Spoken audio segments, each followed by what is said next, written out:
the stock markets in Europe and Asia. They took a tumble on Thursday as jitters over the future artificial intelligence-driven growth of major tech companies sparked a global sell-off.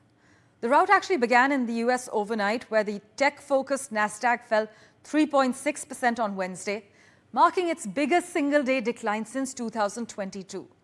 About $1 trillion was knocked off the value of the Nasdaq 100, which covers the most valuable firms on the index.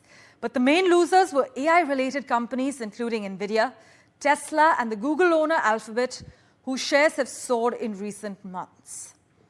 Investors have poured money into the sector to ensure they did not miss out on a potential tech boom in AI, but the fall has raised concerns about whether excitement over major tech stocks, known as the Magnificent Seven, has been overblown.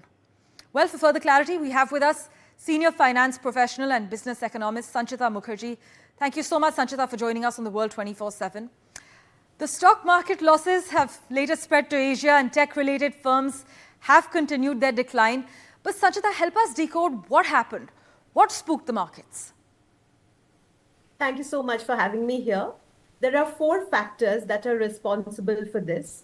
One would be investors asking about the ROI, that what is the return on investment that the big tech companies have actually done in this sector. They have spent a disproportionately a large amount of money on AI research, acquisition of AI companies, and all that sort. So whilst most investors understand that these the overarching results of this would take a while for it to materialize, what is happening is the near term, the earnings miss that is happening and the earnings numbers that are coming out is causing a lot of disappointment in the short-term earnings beat, right? So there is a question that when are we going to realize actually the revenue from all of these investments in the short term? Right. And this is actually making the options traders very, very jittery because they're having to pay a premium. The options volatility is highest since mid-March. So that's point number one.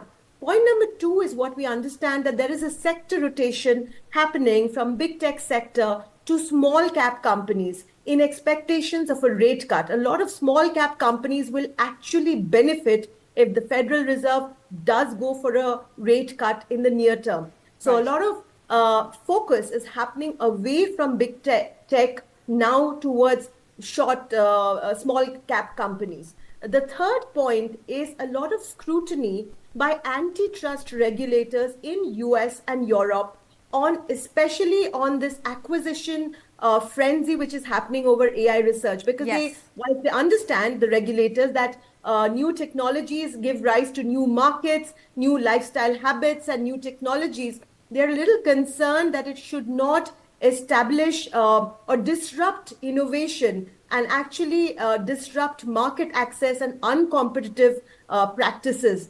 Because a lot of times what happens is when big tech jumps in to acquire, then they might be in a big hurry to commercialize and roll out the processes, which actually might jeopardize innovation in the long run. So a couple of these factors have actually contributed. Well, specifically, Sanchita, investors also appear to be listening to growing chatter in some Wall Street circles that the AI rally that fueled a bubble that added about $9 trillion in value to the S&P 500 in the past year is bound to burst. But thank you so much for joining us on the World 24/7.